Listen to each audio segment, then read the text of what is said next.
हाँ तो दोस्तों, जैसा कि हर एक यूजर, हर एक फैंटेसी लवर का एक ही सवाल था कि 30 तारीख को कोर्ट में हुआ क्या। यानी कि जो ये A23 नामक गेमिंग कंपनी ने यहाँ पे याचिका दायर किया था ऑनलाइन गेमिंग बिल 2025 के अगेंस्ट कोर्ट में, तो उस पर सुनवाई क्या हुआ और आगे का फैसला क्या हुआ, आगे का प्रोसेस क्या होने वाला है, हर एक अपडेट मैं आपको इस वीडियो में बता दूंगा। और अगर अभी तक आपने चैनल को सब्सक्राइब करके नहीं रखा है तो चैनल को सब्सक्राइब कर लो, क्योंकि फैंटेसी से रिलेटिव हर एक अपडेट मैं आपको यहाँ पे लगातार देता रहूंगा।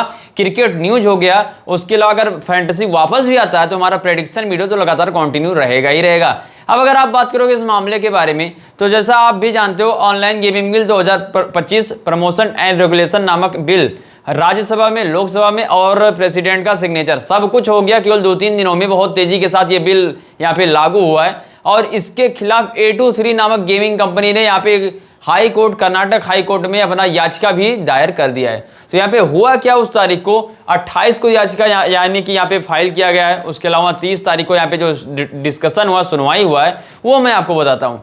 तो सबसे पहले तो यहाँ पे कोर्ट ने किया क्या, ये आपको बताता हूँ। यहाँ पे कर्नाटक हाई कोर्ट ने केंद्र सरकार को नोटिस जारी करते हुए ऑनलाइन गेमिंग बिल 2025 प्रतिबंध को चुनौती देने के लिए याचिका जो यहाँ पे दायर किया A23 नामक गेमिंग कंपनी ने, उसके खिलाफ जवाब मांगा है, नोटिस जारी कर दिया है कि आप सीधा सीधा जवाब दीजिए कि आपने ये बैन क्यों लगाया है, इसके पीछे का रीजन क्या है, और आप जो कुछ यहाँ पे रीजन बता रहे हो उसको विद प्रूफ आप यहाँ पे कोर्ट में लाके पेश भी करो। यानी कि अब ये जो मुद्दा है थोड़ा सा आगे बढ़ चुका है। और अगर यहाँ पे कोर्ट ने सीधा डिसमिस किया होता अगर केस को, तो आप समझ गए होंगे कि केस में कुछ था ही नहीं। अगर कोर्ट ने केस को थोड़ा सा आगे बढ़ाया तो केस में थोड़ा सा दम तो है। इसीलिए यहाँ पे कोर्ट ने सेंट्रल गवर्नमेंट को यहाँ पे आदेश दिया है कि अपना जो नोटिस इन्होंने जारी किया है, किसने, कोर्ट ने, तो उस पर जवाब मांगा है। इस याचिका के खिलाफ जवाब मांगा गया है कि आप पूरा एक नोटिस दो, पूरा एक यहाँ पे बना के दो कि आपने कब, क्यों और किस लिए यहाँ पे ये ऑनलाइन गेमिंग पे पर यहाँ पे लगाया। और जितने भी इन्होंने यहाँ पे,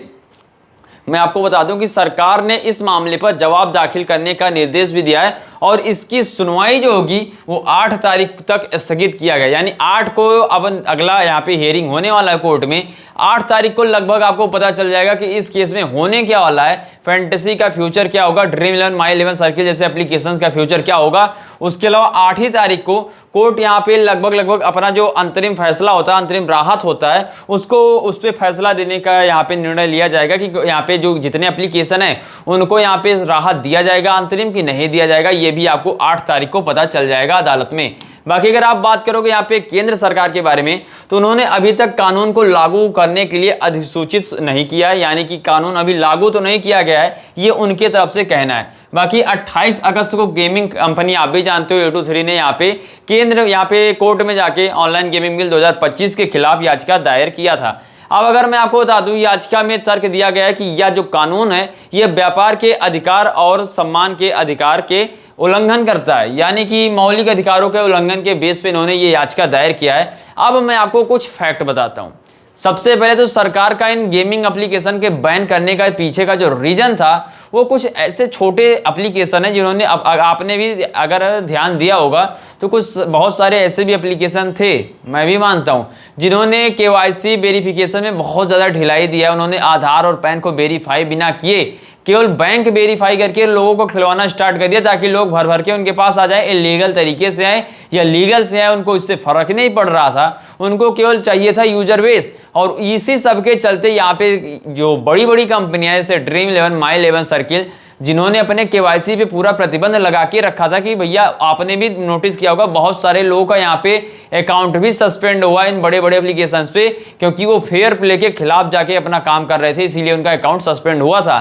तो जितने बड़े एप्लीकेशन है उनकी कोई भी गलती नहीं, लेकिन जो छोटे एप्लीकेशन है वो लालच के चक्कर में यहाँ पे KYC में बहुत ढिलाई दिए, और जिसका यहाँ पे जो आप मान सकते हो उस चीज का भुगतान करना पड़ रहा है बड़े बड़े एप्लीकेशन को। आगे मैं आपको बता दूं, पिछले सप्ताह इस दोनों, आप ये सब तो जानते हो कि लोकसभा राज्यसभा में ये बिल पारित हो ही चुका है, राष्ट्रपति ने भी सिग्नेचर कर दिया है, ये सब तो आपको भी पता होगा। बाकी ये मामला कोर्ट में चल रहा है, अगर ये मामला चलता रहेगा तब तो ठीक है।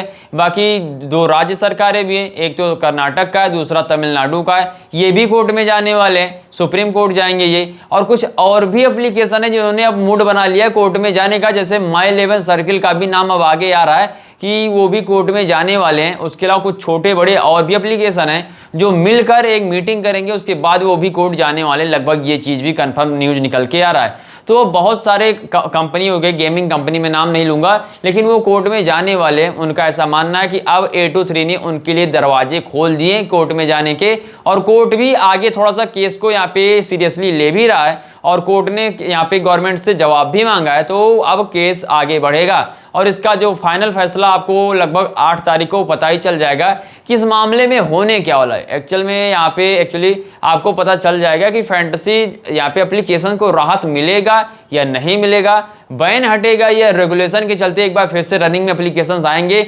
ये हर एक चीज आपको 8 तारीख को पता चल जाएगा, तो इंतजार कीजिए। बाकी बीच में कोई भी अपडेट आता है तो मैं आपके साथ शेयर जरूर करूंगा।